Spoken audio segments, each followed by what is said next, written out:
بسم الله الرحمن الرحيم. من جمعية لقمة عيش. كل عام وانتم بخير. النهارده طبعا 23 رمضان.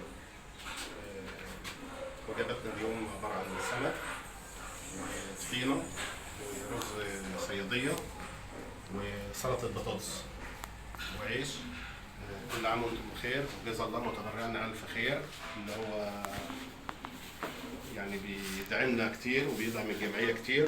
وطبعا شكرا للشيف أميرة على الطهي الجميل، وشكرا لكل المتطوعين اللي معانا.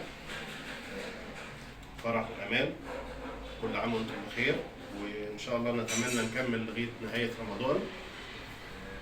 الأيام الجاية أيام خير وبركة، وفيها ليلة تعتبر من أجمل الليالي في رمضان، اللي هي ليلة 27 رجب، هي احتمالية لليلة القدر.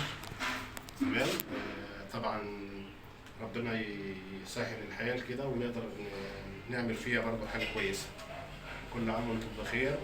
ومرة تانية شكرا لمتبرعنا الكريم، وجزاه الله خير هو واهله على اللي هو بيعمله للجمعية وللناس اللي موجودة معانا. شكرا لكم، السلام عليكم ورحمة الله وبركاته.